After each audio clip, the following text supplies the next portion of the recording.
CM Chandrababu అరుదైన జాతీయ స్థాయి గౌరవాన్ని అందుకున్నారు. దేశంలోని ప్రతిష్టాత్మక మీడియా సంస్థ ఎకనామిక్ టైమ్స్ ప్రకటించిన business reformer of the year 2025 అవార్డుకు ఆయన ఎంపికయ్యారు.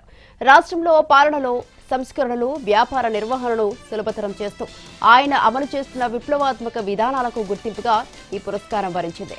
ఈ అవార్డును అందుకునేందుకు సీఎం చంద్రబాబు నేడు ముంబైలో పర్యటించనున్నారు.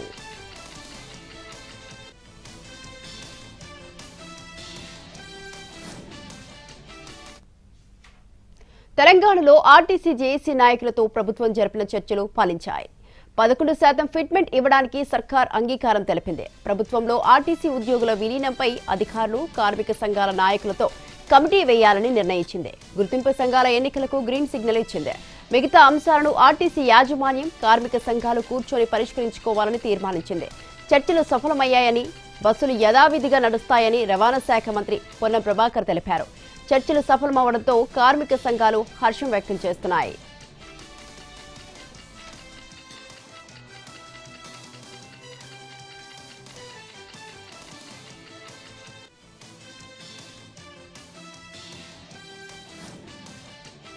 తెలంగాణలో 7 ఐపీఎస్లు బదిలీ అయ్యారు. ఈ మేరకు సీఎస్ రామకృష్ణారావు ఉత్తర్వులు జారీ చేశారు.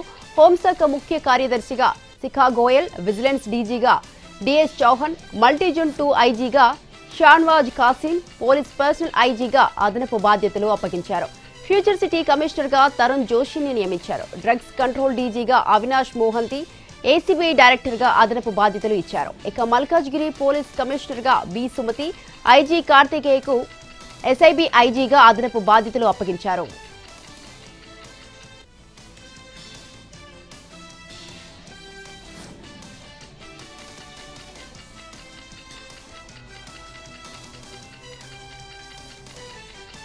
హెచ్సీఏలో అవకతవకలపై దర్యాప్తునకు ఆదేశించింది Telangana high court.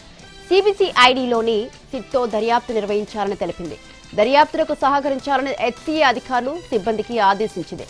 Safilguda cricket club హెచ్సీఏలో అక్రమాలపై petition దాఖలు చేయడంతో హైకోర్టు ఈ మేరకు ఆదేశాలు జారీ చేసింది.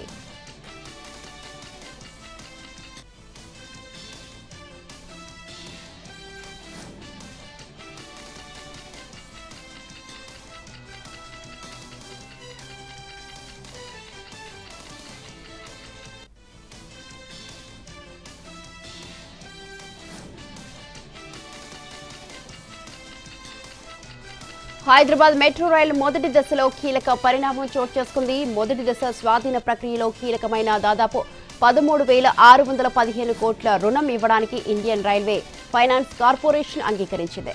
ఇందుకు సంబంధించిన ఒప్పందానికి డాక్యుమెంట్కు కూడా మంత్రివర్గం ఆమోదం తెలిపింది. దీంతో ఈ నెల 30 నాటికి మెట్రో రైలు ప్రభుత్వ పరం కావడానికి మార్గం సుగమమైంది. ప్రభుత్వ, ప్రైవేట్ భాగస్వామ్యంలో చేపట్టిన ఈ ప్రాజెక్టును ప్రస్తుతం ఎలాంటి ఎంఆర్హెచ్ఎల్ నిర్వహిస్తోంది. ఐఆర్ఎఫ్సి ఇచ్చే దాదాపు 13,615 కోట్ల రుణాన్ని 20 ఏళ్ల కాల వ్యవధిలో మెట్రో రైలు తిరిగి చెల్లించాల్సి ఉంటుంది. దీనికి ప్రభుత్వం కూడా పూచీకత్తు ఇవ్వడానికి అంగీకరించింది.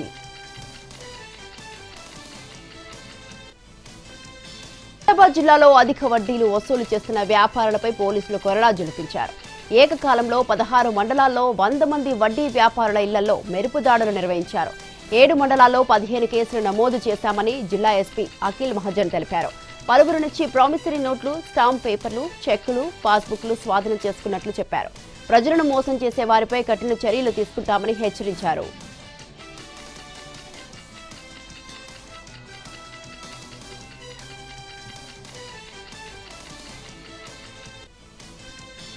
వికారాబాద్ మహిళా పోలీస్ స్టేషన్ సీఐ ఎస్ఐపై సస్పెన్షన్ వేటు పడింది. ఇటీవల లంచం తీసుకుంటూ ఏసీబీకి చిక్కారు సీఐ సరోజ, ఎస్ఐ రాణి. తాండూరుకి చెందిన దంపతుల కేసులో 60,000 లంచం డిమాండ్ చేశారు ఎస్ఐ, సీఐ. దాంతో బాధితులు ఏసీబీని ఆశ్రయించింది. 20,000 లంచం తీసుకుంటూ ఏసీబీకి చిక్కారు. ఏసీబీ కేసు కారణంగా వారిపై సస్పెన్షన్ చేశారు ఉన్నతాధికారులు.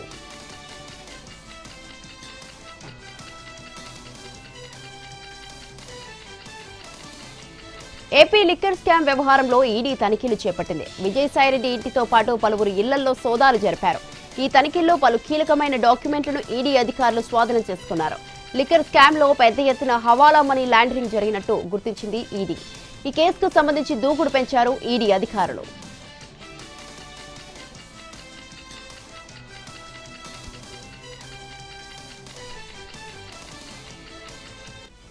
ఏపీ మద్యం కుంభకోణం కేసులో నిందితులు ధనంజయ రెడ్డి, బివి కృష్ణమోహన్ రెడ్డి, బాలాజీ గోవిందప్పల బెయిల్ పిటిషన్లను ఏసీబీ కోర్టు డిస్మిస్ చేసింది.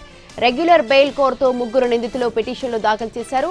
వారి బెయిల్ను డిస్మిస్ చేస్తూ ఉత్తర్వులు జారీ చేసింది. 3 హైకోర్టులో రెగ్యులర్ బెయిల్ పిటిషన్ దాఖలు చేసేందుకు 14 రోజులు అరెస్టు చేయకుండా గడువు ఇచ్చింది ఏసీబీ న్యాయస్థానం.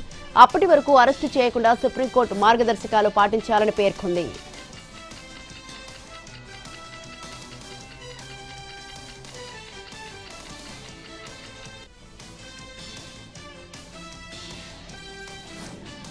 కృష్ణా జిల్లా పసిపిల్లల విక్రయం, కిడ్నాప్ కేసులో మరో 3 అరెస్టు చేశారు పోలీసులు. మరో పాపను వారి నుంచి కాపాడారు. ఇప్పటికే 9 మందిని అరెస్టు చేసిన పోలీసులు 4 పిల్లలను రెస్క్యూ చేశారు. ఇటీవల పెనమలూరు 10 నెలల బాలుడు కిడ్నాప్ అయ్యాడు. వెంటనే అలర్ట్ అయిన పోలీసులు 24 గంటల్లో కేసును ఛేదించారు. బాలుడిని రక్షించి తల్లికి అప్పగించారు. ఈ కేసును విచారిస్తుండగా పిల్లల విక్రయ ముఠా బయటపడింది. యాచకులు, సంచార జాతులకు చెందిన పిల్లలను లక్ష్యంగా చేసుకుని ఈ ముఠా కిడ్నాప్లకు పాల్పడుతున్నట్లు విచారణలో తేలింది. కిడ్నాప్ చేసిన పిల్లలను సంతానం లేని దంపతులకు అమ్ముతున్నట్లు గుర్తించారు. ఈ గ్యాంగ్కు ఇతర రాష్ట్రాల ముఠాలతోనూ సంబంధాలు ఉన్నట్లు అనుమానిస్తున్నారు పోలీసులు.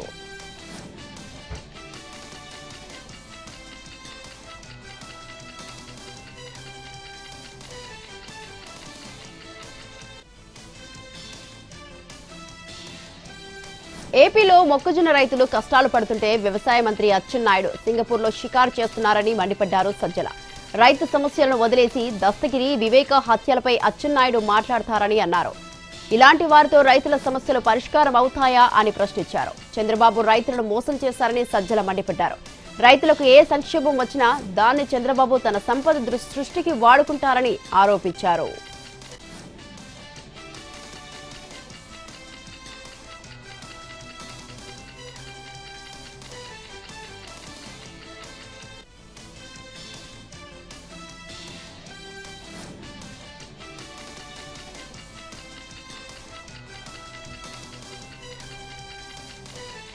అల్లూరు జిల్లా చింతపల్లి మండలంలో రోడ్డు ప్రమాదం జరిగింది.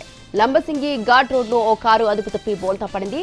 జీకే దారాకొండ నుంచి తిరిగి వస్తున్న సమయంలో ఈ ఘటన చోటు చేసుకుంది. ఈ ప్రమాదంలో ప్రయాణికులు క్షేమంగా బయటపడడంతో అంతును ఊపిరి పీల్చుకున్నారు.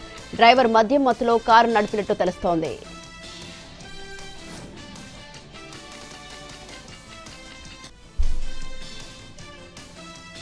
ఏలూరు జిల్లాలో డీజిల్ కొరత ఏర్పడింది. ఉంగటూరు మండలం పిప్పరలో డీజిల్ కోసం పెట్రోల్ బంక్కు క్యూ కట్టారు జనం. చేపల చెరువులు, జేసీబీలు, హార్వెస్టర్ల వినియోగం పెరగడంతో డీజిల్కు డిమాండ్ ఏర్పడింది. ముందస్తు జాగ్రత్తగా క్యాన్లతో పెట్రోల్ బంక్ను ఆశ్రయించారు. డిమాండ్కు తగిన డీజిల్ లేకపోవడంతో ఆక్వా రైతులు, వాహనదారులు ఇబ్బందులు పడుతున్నారు. రేషన్ పద్ధతిలోనే డీజిల్ ఇవ్వడంతో కొరత ఏర్పడుతోందన్నారు బ్యాంకుల యాజమాన్యాలు.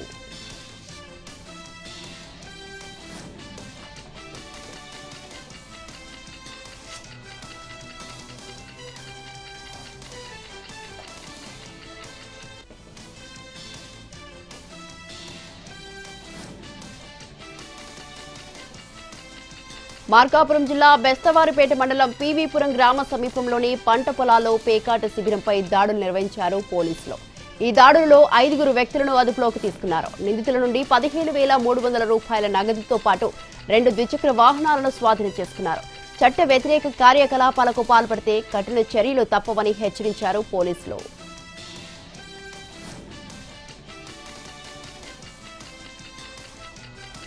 ఏలూరు జిల్లా జంగారెడ్డిగూడెం మండలం పుట్లగట్లగూడెం హెచ్పీ పెట్రోల్ బంక్ సమీపంలో లారీ దగ్ధమైంది. స్తంభాల లోడుతో వెళ్తున్న లారీలో షార్ట్ సర్క్యూట్ కారణంగా మంటలు చెలరేగాయి. ఈ ప్రమాదంలో లారీ అగ్నికి ఆహుతైంది. అప్రమత్తమైన డ్రైవర్ లారీ నుంచి కిందకు దూకేయడంతో ప్రాణాపాయం నుంచి తప్పించుకున్నాడు.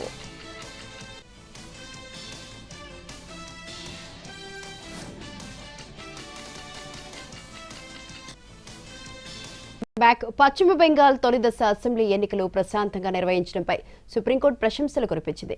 ఎలాంటి హింసాత్మక ఘటనలు జరగకుండా ఎన్నికల సంఘం పోలింగ్ను ప్రశాంతంగా నిర్వహించడం, ప్రజలు భారీగా వచ్చి ఓటేయడం ఆనందంగా ఉందని పేర్కొంది. స్పెషల్ ఇంటెన్సివ్ రివిజన్ కేసు విచారణ సందర్భంగా సీజేఐ ఈ వ్యాఖ్యలు చేశారు. భారత పౌరుడిగా బెంగాల్లో ఓటింగ్ శాతాన్ని చూసి చాలా సంతోషించానన్నారు ప్రధాన న్యాయమూర్తి జస్టిస్ సూర్యకాంత్. ప్రజలు తమ ఓటు హక్కును వినియోగించుకున్నప్పుడే ప్రజాస్వామ్య వ్యవస్థ బలోపేతం అవుతుందన్నారు. ప్రజలు తమ ఓటుకు ఉన్న శక్తిని తెలుసుకుంటే ఎలాంటి హింసాత్మక ఘటనలకు పాల్పడబోరని పేర్కొన్నారు.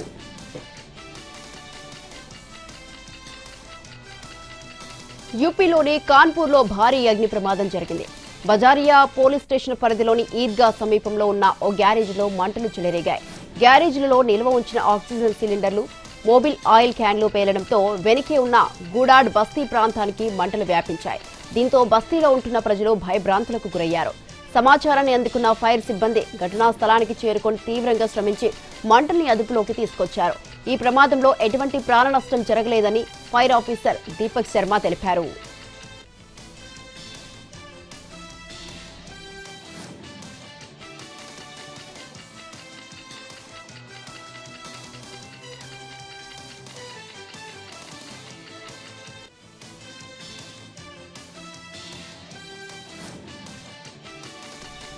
బెంగాల్ సీఎం మమతా బీజేపీపై విరుచుకుపడ్డారు. బీజేపీ బెంగాల్ను లక్ష్యంగా చేసుకుంటే మేం ఢిల్లీని టార్గెట్ చేస్తామన్నారు.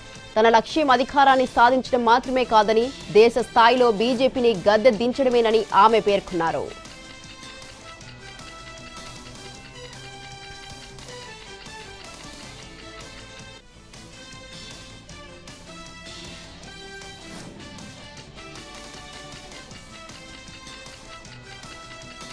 పశ్చిమ బెంగాల్ అసెంబ్లీ ఎన్నికల్లో బీజేపీ ఘన విజయం సాధిస్తుందని కేంద్ర మంత్రి అమిత్ షా పేర్కొన్నారు.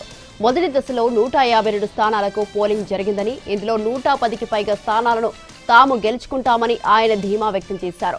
కోల్కతాలో జరిగిన విలేకరుల సమావేశంలో ఆయన మాట్లాడుతూ, మొదటి దశలో రికార్డు స్థాయిలో పోలింగ్ నమోదైందని, ఇది మోదీ నాయకత్వంలోని అభివృద్ధికి వేసిన ఓటు అన్నారు. బెంగాల్లో చట్టబద్దమైన పాలనను పునరుద్ధరిస్తామని అన్నారు. ప్రభుత్వం ఏర్పాటు తర్వాత మహిళలకు అధిక ప్రాధాన్యత ఇస్తామని హామీ ఇచ్చారు.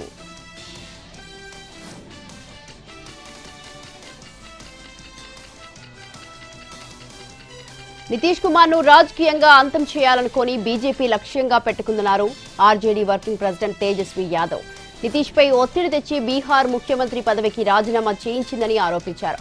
2030 వరకు బీహార్లో ఎన్డీఏ నాయకుడిగా నితీష్ కుమారే ఉంటారని బీజేపీ పలుమార్లు చెప్పిందని, కానీ ఇప్పుడు ఆయనను రాజకీయంగా అంతం చేసింది అని మండిపడ్డారు. ఏ రాష్ట్రానికైనా రాజకీయ స్థిరత్వం అవసరమని, బీహార్లో అది కొరవడిందని అన్నారు. 5 ఏళ్లలో 5 ప్రభుత్వాలు మారాయని వ్యాఖ్యానించారు. నితీష్ కుమార్ను తప్పిస్తారని తాము ముందే ఊహించామని అన్నారు.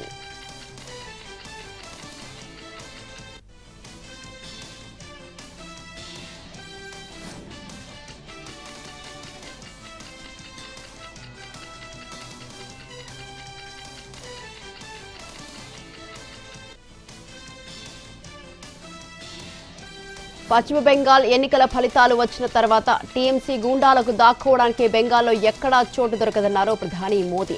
రెండో దశ ఎన్నికల ప్రచారంలో భాగంగా ఆయన మాట్లాడుతూ, పశ్చిమ బెంగాల్ తొలి దశ పోలింగ్లో పెద్ద ఎత్తున ఓటర్లు పాల్గొన్నారని, ఇది ప్రజాస్వామ్య విజయంగా ఆయన అభివర్ణించారు. ఈ ఓటింగ్ శాతాన్ని చూసి టీఎంసీకి భయం పట్టుకుందని అన్నారు. ఎన్నికల ఫలితాల తర్వాత బెంగాల్ ప్రజలకు జరిగిన ప్రతి అన్యాయానికి, దౌర్జన్యానికి సంబంధించిన ఫైల్స్ ను బయటకు తీస్తామని హెచ్చరించారు. క్లాడ్ మీదోస్ అనే ఆర్టిఫిషియల్ ఇంటెలిజెన్స్ మోడల్ వల్ల భారత బ్యాంకింగ్ రంగానికి పొంచి ఉన్న సైబర్ ముప్పుపై కేంద్రం అప్రమత్తమైంది. ఈ నేపథ్యంలో కేంద్ర ఆర్థిక మంత్రి నిర్మలా సీతారామన్ వివిధ బ్యాంకుల అధిపతులతో ఉన్నత స్థాయి సమావేశం నిర్వహించారు. కొన్ని ఆపరేటింగ్ సిస్టంలో 27 ఏళ్లుగా ఉన్న లోపాలను క్లాడ్ మీదోస్ బయటపడింది. అందుకే దీన్ని సాధారణ ప్రజలకు అందుబాటులోకి తీసుకురాలేదు. అయితే ఈ ఏఐని కొందరు అనధికారికంగా యాక్సెస్ చేశారన్న వార్తలు ఆందోళన రేపుతున్నాయి. ఈ క్రమంలో బ్యాంకులు తమ ఐటీ వ్యవస్థలను పటిష్టం చేసుకోవాలని, వినియోగదారుల డేటాను కాపాడేందుకు ముందస్తు చర్యలు తీసుకోవాలని నిర్మలా సీతారామన్ ఆదేశించారు. వెంటనే ఒక సమన్వయ సంస్థాగత యంత్రాంగాన్ని అభివృద్ధి చేయాలని ఇండియన్ బ్యాంక్స్ అసోసియేషన్కు మంత్రి సూచించారు.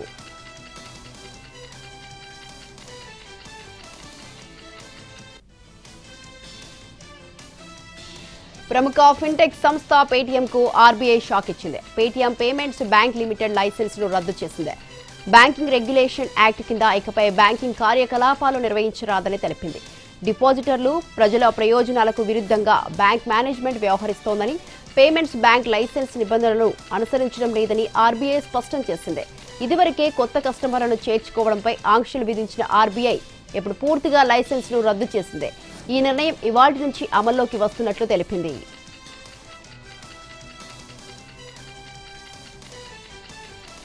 మెటా మరోసారి భారీ లేఆఫ్స్ కు సిద్ధమైంది. మే 20న తమ ఉద్యోగుల్లో 10% మందిని, అంటే దాదాపు 8,000 మందిని తొలగించనున్నట్లు అధికారికంగా ప్రకటించింది. అంతేకాకుండా ప్రస్తుతం ఖాళీగా ఉన్న 6,000 పోస్టులను కూడా భర్తీ చేయబోమని స్పష్టం చేసింది. ఈ మేరకు కంపెనీ చీఫ్ పీపుల్ ఆఫీసర్ జానల్ ఘెల్ ఉద్యోగులకు ఒక మెమో పంపారు. వాస్తవానికి ఈ లేఆఫ్స్ ప్రణాళికకు సంబంధించిన వివరాలు మీడియాకు లీక్ కావడంతో తాము ముందుగానే ఈ విషయాన్ని వెల్లడిస్తున్నట్లు ఆమె తెలిపారు. లేఆఫ్ ఉద్యోగులకు అండగా ఉంటామని, వారికి భారీ సెవరాన్స్ ప్యాకేజీ అందిస్తామని మెటా హామీ ఇచ్చింది.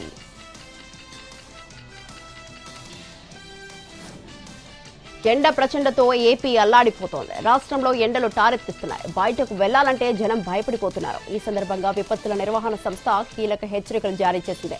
నేడు 14 మండలాల్లో తీవ్ర వడగాలులు వీచే అవకాశం ఉందని చెప్పింది. మరో 28 మండలాల్లో వడగాలులు వీస్తాయని హెచ్చరించింది. శ్రీకాకుళం జిల్లాలోని హిరా మండలం, పాతపట్నం మండలాల్లో తీవ్ర వడగాలులు వీచే అవకాశం ఉందని విపత్తుల నిర్వహణ సంస్థ పేర్కొంది. ప్రజలు మధ్యాహ్న వేళల్లో అవసరమైతే తప్ప బయటకు రావద్దని సూచించింది.